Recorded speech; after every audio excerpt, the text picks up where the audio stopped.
Hi everyone and welcome back to my channel. Welcome back, General Hospital fans. Today we're diving deep into one of the most explosive and potentially criminal storylines currently unfolding in Port Charles. Drew Cain's descent into darkness has reached a shocking new low, and what started as family drama may have just escalated into attempted murder. The question on everyone's mind: did Drew Cain knowingly leave Ned Quartermaine to die? And could he be setting up Michael Corinthos to take the fall? The theft that started everything. Drew Cain has officially abandoned any pretense of being a hero in Port Charles. His recent actions have painted him as a vindictive, calculating villain who's willing to betray his own family for personal gain. The catalyst for this current crisis: Drew deliberately stole priceless Quartermaine family heirlooms in what can only be described as an act of pure malice and spite. These aren't just expensive trinkets gathering dust in the Quartermaine mansion. We're talking about irreplaceable pieces of family history jewelry, documents, photographs, and keepsakes that have been passed down through multiple generations. Each item tells a story about the Quartermaine legacy, representing decades of triumphs, scandals, marriages, and memories. These heirlooms belong to the entire Quartermaine clan collectively, serving as tangible connections to ancestors like Edward, Leela, Alan, and others who built the family empire. They're meant to be preserved and cherished by all family members, not seized by one bitter individual seeking revenge. But Drew didn't care about any of that. His decision to take the heirlooms wasn't motivated by financial need or even greed. It was calculated retaliation. Drew wanted to inflict maximum emotional damage on his family members, particularly those who've questioned his recent behavior or stood in the way of his increasingly disturbing ambitions. By taking what belongs to everyone, Drew sent a clear message: he's willing to destroy family bonds and heritage to satisfy his own ego. Ned's confrontation and Drew's power trip. When Ned Quartermaine discovered the theft, he did exactly what any reasonable family member would do. He confronted Drew directly. Ned has always been one of the more level-headed Quartermaines, known for his diplomatic approach to family conflicts. He's the peacemaker, the negotiator, the one who tries to find common ground even in the most contentious situations. Ned doesn't fly off the handle or make rash decisions. He thinks things through and attempts to resolve problems through rational discussion. But even Ned's considerable patience has limits. The theft of family heirlooms crossed a line that simply couldn't be ignored or smoothed over with conversation. Ned was genuinely furious, a rare state for someone who typically maintains his composure. During their heated confrontation, Ned made it crystal clear that Drew's actions were unacceptable and would have serious legal consequences. He explicitly threatened to sue Drew for theft, emphasizing that family connection doesn't grant anyone the right to steal property that belongs to multiple people. Drew's response revealed just how far he's fallen from the honorable man he once was. Rather than showing remorse, offering explanations, or even defending his actions with any coherent justification, Drew remained defiant and dismissive. His entire demeanor screamed entitlement, as if he genuinely believed he had the right to take whatever he wanted, whenever he wanted, regardless of who had heard or what laws he broke. This confrontation laid bare the ugly truth: Drew has been on a dangerous power trip ever since returning to Port Charles, making increasingly terrible decisions while systematically alienating everyone who genuinely cares about him. The heart attack and Drew's shocking response. Then everything changed in an instant.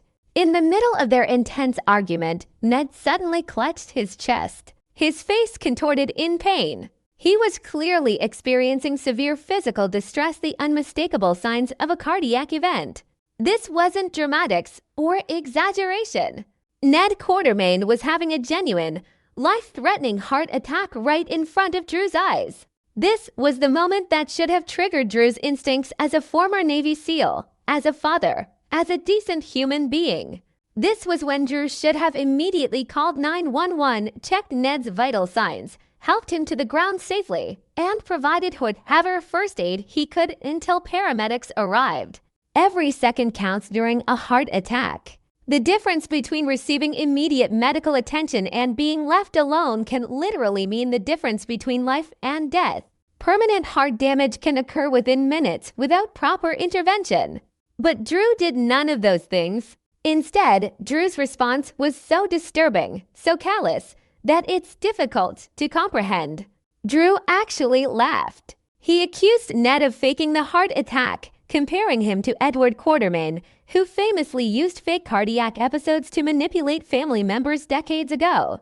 Drew apparently convinced himself that Ned was putting on an elaborate performance to gain sympathy, to make Drew feel guilty about the stolen heirlooms, or to manipulate the situation in Ned's favor. And then Drew did something even worse. He simply walked away. He turned his back on his suffering relative and left the room while Ned collapsed to the floor. Drew didn't call for medical help.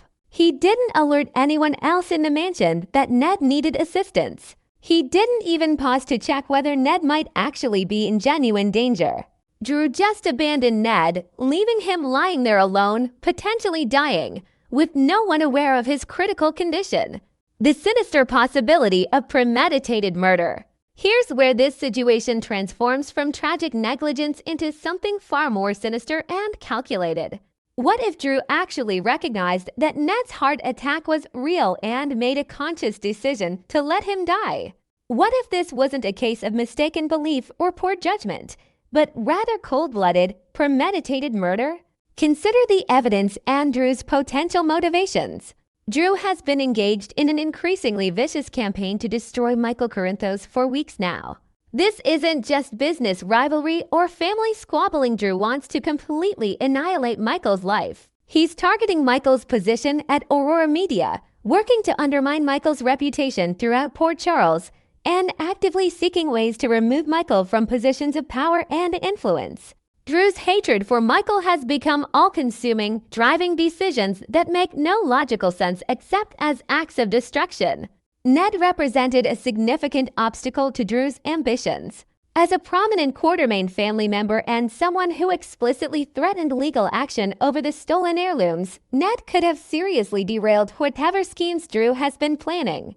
A lawsuit for theft would bring unwanted scrutiny, potentially expose other questionable activities, and definitely interfere with Drew's access to Quartermain family resources and influence. If Ned dies, Drew benefits in multiple concrete ways. First and most obviously, dead men can't file lawsuits. Ned's threatened legal action against Drew dies with him, eliminating that immediate threat to Drew's plans. Second, Ned's death could potentially shift inheritance patterns and family wealth distribution in ways that benefit Drew through his daughter Scout. The Quartermain family tree is notoriously complicated, with inheritance flowing through various branches and connections. Scout, as Ned's great-niece through the complex web of family relationships, might have claims to portions of the estate. As Scout's father, Drew would have access to and control over her inheritance until she reaches adulthood, effectively putting that wealth in his hands. The perfect frame job. But the third potential benefit of Ned's death is perhaps the most diabolical aspect of this entire situation. Drew could easily frame Michael Corinthos for Ned's death, whether directly or through negligence. Michael also confronted Ned about the stolen heirlooms. Michael made his anger about the situation perfectly clear. Multiple witnesses could testify that Michael was furious about Drew's theft and express strong feelings about the matter to Ned directly. If Ned dies under suspicious circumstances, or if questions arise about why he didn't receive timely medical attention during his heart attack, Michael becomes an incredibly convenient suspect. Drew could suggest that Michael argued with Ned, that the stress of Michael's confrontation triggered Ned's heart attack, or even that Michael was present when Ned collapsed and failed to render aid. Drew could paint Michael as someone so consumed with rage over the heirlooms that he either caused Ned's death or allowed it to happen. The beauty of this frame-up from Drew's twisted perspective is that it accomplishes multiple goals simultaneously.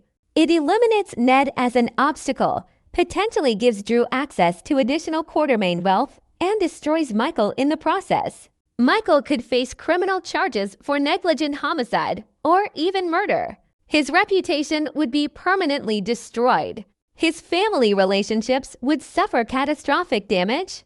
Everything Michael has built could come crashing down, which is exactly what Drew wants. Drew's built-in legal defense. Perhaps the most cunning aspect of Drew's actions is that he's constructed a perfect alibi that provides plausible deniability for his behavior.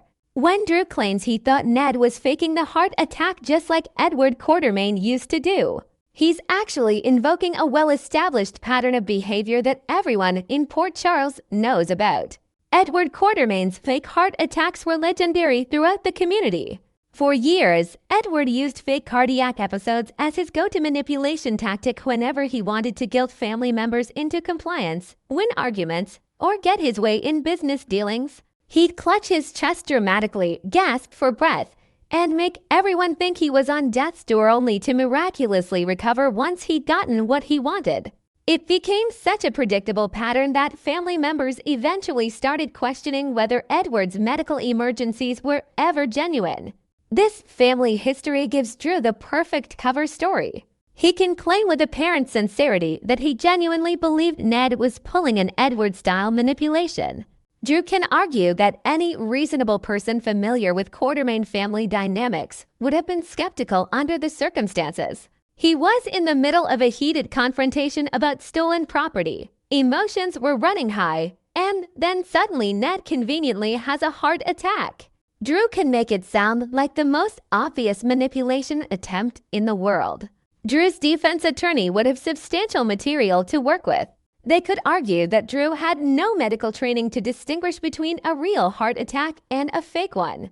They could point out that the Quartermaine family's history of dramatic manipulation gave Drew every reason to be suspicious. They could claim that Drew would absolutely have called for help if he'd had any genuine belief that Ned was in real danger. The entire defense would rest on painting Drew as a reasonable man who made an understandable mistake given the specific family dynamics at play. What happens next? The question now becomes whether anyone can prove that Drew knew Ned's heart attack was real and deliberately chose to let him suffer. Were there security cameras in the room that captured Drew's facial expressions and body language? Did Drew display any signs of genuine concern before deciding to walk away, suggesting he recognized the medical emergency but chose inaction? Will Ned survive to testify about exactly what happened during those critical moments? Drew Cain may have just committed one of the most calculating crimes in General Hospital history, and he might actually get away with it. The combination of family history, plausible deniability, and the potential to frame Michael creates a perfect storm that could allow Drew to literally get away with murder while simultaneously destroying his enemy. Port Charles has seen plenty of villains over the years, but Drew's transformation into someone willing to let a family member die for personal gain represents a shocking new chapter in the show's legacy of betrayal and revenge. NEXT. The groundbreaking teen storyline featuring Rocco Falconeri, Danny Morgan, and Charlotte Casadini has become nothing short of a phenomenon, breathing fresh life into a demographic that many soap operas have struggled to portray authentically in recent years. This isn't just another fleeting moment in daytime drama, it represents a masterclass in how to craft compelling youth-driven narratives that resonate with audiences across generations. Rediscovering the power of teen drama. The landscape of daytime television has undergone countless transformations over the decades, but few elements have proven as challenging to execute as authentic teen storylines. General Hospital has tapped into something extraordinary by returning to a formula that once served as the backbone of summer programming across the soap opera genre. Historically, networks understood the value of teen-centric narratives, dedicating entire seasons to exploring the lives of younger characters. This approach wasn't just successful, it launched careers and created iconic moments in television history. Lauralee Bell's casting on The Young and the Restless, her parents' groundbreaking series, stands as a testament to this golden era of youth-focused storytelling. The ABC soap has boldly embraced this traditional methodology, and the results have exceeded even the most optimistic expectations. By investing in the teen scene with the same dedication and creative energy typically reserved for veteran storylines, General Hospital has created a winning formula that other networks are undoubtedly studying with keen interest. The perfect storm of talent and chemistry. What makes the current General Hospital teen scene particularly remarkable is the undeniable chemistry between Charlotte Casadini, Rocco Falconeri, and Danny Morgan. These three characters have formed a powerhouse trio that commands attention whenever they appear on screen. The synergy between these young performers transcends typical soap opera conventions. They've created something organic, believable, and utterly captivating. Their interactions feel genuine, their friendships authentic, and their individual personalities distinct yet complementary. The actors portraying these beloved characters have demonstrated a level of professionalism and raw talent that belies their years. These rising stars aren't simply holding their own against seasoned veterans like Steve Burton and Jeannie Francis. They're matching them beat for beat, delivering performances that would be impressive for actors with decades of experience. The confidence, timing, and emotional depth these young performers bring to their scenes have established them as legitimate forces within the show's ensemble cast. Perhaps even more impressive is their ability to anchor their own storylines without constant support from established characters. While Breton Bruner's portrayal adds another layer to their group dynamic, Angio provides additional depth to their adventures. Charlotte, Rocco, and Danny have proven they can carry substantial narrative weight independently. This capability speaks volumes about both the strength of the writing and the performers' exceptional abilities. A refreshingly authentic storyline. The current plot thread involving the teen trio's investigation into Dalton's alleged animal testing practices represents exactly the kind of storytelling that resonates with contemporary audiences. This isn't manufactured drama or contrived conflict. It's a believable scenario that reflects the values and activism often embraced by today's younger generation.